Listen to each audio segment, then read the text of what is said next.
तर खासदार सुप्रिया सुळे या मनोज जरांगे पाटील यांना भेटण्यासाठी आलेल्या असताना मराठा आंदोलकांनी त्यांना घेराव घातलेला आहे। त्याची थेट दृश्य आपण बघतोय।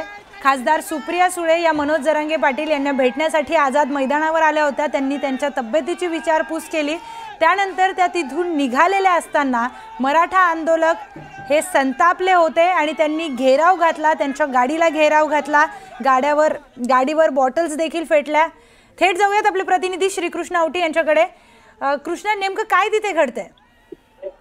नक्कीच आपण पाहू शकतो मराठा आरक्षणासंदर्भात मनोज जरांगे पाटील यांचा आमरण उपोषणाचा तिसरा दिवस आहे। अनेक नेते जे आहेत ते त्यांना भेटीसाठी येतात आणि आज खासदार सुप्रिया सुळे देखील जे आहेत त्या भेटीसाठी आल्या असता भेट घेऊन जे आहे ते बाहेर आझाद मैदानच्या परिसरातून बाहेर पडत असताना सर्वच मराठा आंदोलक जे आहे ती आक्रमक झाले, घोषणाबाजी झाली आणि संपूर्ण जे आहे संपूर्ण चारी बाजूने जे आहे ते मराठा आंदोलकांनी घेराव घातला आणि घोषणाबाजी आहे ती देण्यात आली। एकंदरीत आता सर्वच मराठा आरक्षणासंदर्भात जे आहे ते सर्वच मराठा आंदोलक आक्रमक झालेले पाहायला मिळाले। त्यांची एकच मागणी की आम्हाला लवकरात लवकर आरक्षण द्यावं अशी देखील जी आहे ती घोषणाबाजी या ठिकाणी देताना आपल्याला पाहायला मिळाली। ओबीसीतून आम्हाला आरक्षण देण्यात यावं असं देखील जे आहे ते या सुप्रिया सुळे यांच्या समोर जी आहे ती घोषणाबाजी मराठा आंदोलकांची करताना आपल्याला पाहायला मिळालं। अगदी पाहायला गेलं तर 2 मिनिटं जे आहे ते तणावाचं वातावरण निर्माण झालं, पण त्याचबरोबर पाहायला गेलं तर सुप्रिया सुळे यांच्यासोबत असलेले सुरक्षा रक्षक यांनी जे आहे ते तात्काळ याच आझाद मैदान या ठिकाणाहून जे आहे ते त्यांची सुरक्षा देत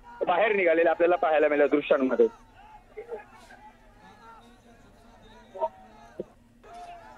यानंतर पुढच्या बातमीपत्रात आपल्या सोबत असतील माझ्या सहकारी फरा। धन्यवाद प्रियंका। आपण बघतोय या ठिकाणी जे मनोज जरांगे पाटील यांचं आंदोलन सुरू आहे आणि त्यांना भेट देण्यासाठी सुप्रिया सुळे आलेल्या होत्या, मात्र त्याच वेळेला आंदोलक इथं त्यांनी घेराव घातलेला आहे। सुप्रिया सुळे यांनाही घेराव घातल्याचं आपल्याला पाहायला मिळत आहे। ठिकठिकाणी जे नेते येत आहेत, लोकप्रतिनिधी येत आहेत आणि त्यांना घेराव घालण्याचा प्रयत्न मराठा आंदोलकांकडून होतोय। तसाच प्रयत्न राष्ट्रवादी एसपीच्या खासदार सुप्रिया सुळे यांनाही घेराव घालण्याचा झाला आहे आणि तेव्हा जे एक्सक्लुसिव्ह दृश्य आपण बघू शकतो न्यूज 18 लोकमतच्या माध्यमातून। पुन्हा एकदा जाऊयात आपले प्रतिनिधी कृष्ण आवटी यांच्याकडे। कृष्ण, काय सांगाल? आपण बघतोय घेराव घातलेला आहे मराठा आंदोलकांनी, नेमकं काय विचारतायत ते आणि सुप्रिया सुळे यांच्यासोबत कोणी आहे का? नक्कीच आपण पाहू शकतो सुप्रिया सुळे यांनी मनोज जरांगे पाटील यांना जे आहे ती काही वेळापूर्वीच भेट घेतली। भेट घेऊन जर याच आझाद मैदानाच्या परिसरातून बाहेर पडत असताना मराठा आंदोलकांनी जे आहे ते चहू बाजूने सुप्रिया सुळे यांना जे आहे ते घेराव घातला आणि एकच मागणी जी आहे ती लवकरात लवकर आम्हाला आरक्षण देण्यात यावं आणि अनेक जे आहे त्या घोषणाबाजी करण्यात आली, 1 मराठा लाख मराठा, आणि त्याचबरोबर आम्हाला देखील लवकरात लवकर आरक्षण द्यावे। जरांगे पाटील यांची तब्येत जी आहे ती खालावलेली असं देखील त्या आंदोलकांचं म्हणणं होतं आणि त्याचबरोबर